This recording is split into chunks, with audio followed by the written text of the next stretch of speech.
Well, we're joined now by musician Shane MacGowan, who's just come straight from a live concert at the Royal Albert Hall. Shane, what do you think about what's happening in Ireland, banning smoking? I see you're proudly sitting there having a fag on it. Do you think it's sad? It's hardly going to affect things at all. So. You don't think it'll affect anything in Ireland? I mean, what will it be like to go to Ireland and not be able to smoke? Well, the guards aren't going to enforce it. Mm. The judges, most of them aren't going to enforce it. Yeah. Well, it's... And I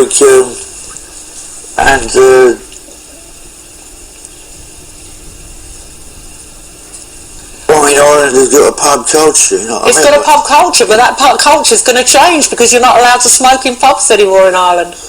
At one time, I mean, you're not allowed to drink machine, but people do, you know. So you think people will just flout the law? But they're going to have police enforcing it. No, they're not. They're not? No, the guards know.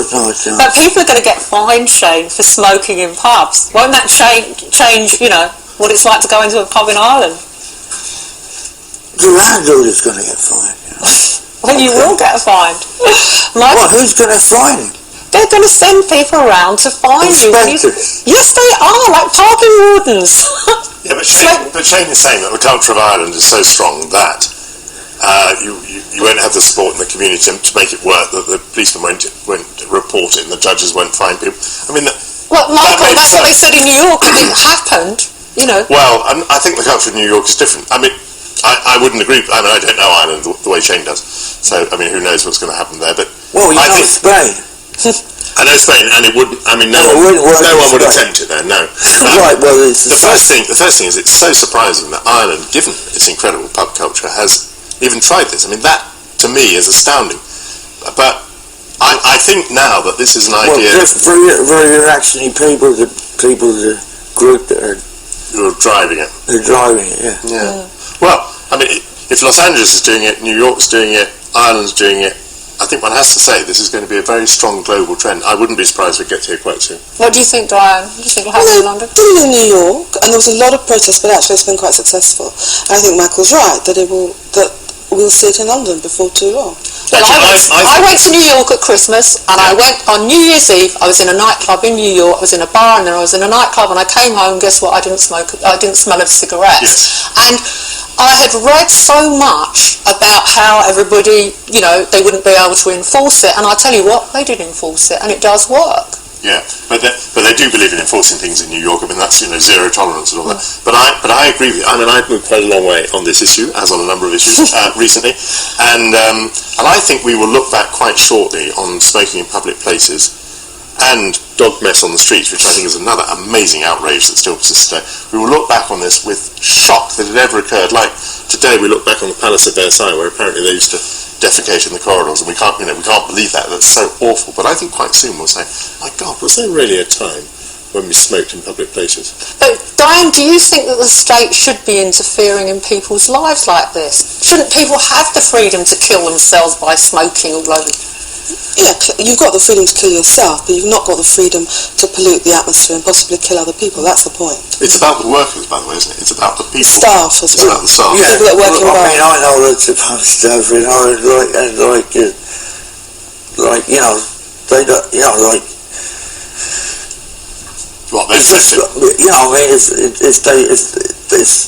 don't want it to happen. I mean, they don't want to lose their jobs because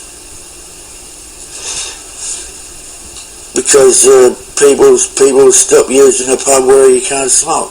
Well, we'll all have to meet in a year's time and see what's happening. Well, I mean, what I'm saying is that like in the city in Ireland and in some towns or whatever, yeah. But like, but Shane, when they brought this in New York, they did have a lot. They did a lot of research where they did say that pubs would close and bars would go out of business because people wouldn't use them because they couldn't smoke. But the fact of the matter is, somehow life went on, and you know, businesses didn't go bust. Bars did stay open. Well, I mean, yeah, and they had a war with Iraq, you know. Well, I don't think you can correlate smoking with that. Yeah, I mean, but like, but the point is that there is no. It's just there's no mandate for the people behind this. thing in Ireland, yeah? Yeah, I mean, I again find it very, very interesting because, you know, from what little I know about Ireland, I'm amazed that the politicians have brought it in. And you would think that it might possibly rebound very much against the government. Didn't they have some kind of survey which showed people support it? Is something like smoking, when Shane says they didn't have a mandate from the people, do you think an issue like this is best solved with a referendum and not something that should just be a straight parliamentary vote? No, I think politicians should propose and well, I'm not something that it's normally shown to a referendum in Ireland. That's the tradition that has been up to recently the traditional way of doing it. No, I think the politicians there are right to propose something, and if it costs them the next election, well, so be it. Okay, fine. Well, just before we close, it's time for a quick game of Westminster Snakes and Ladders.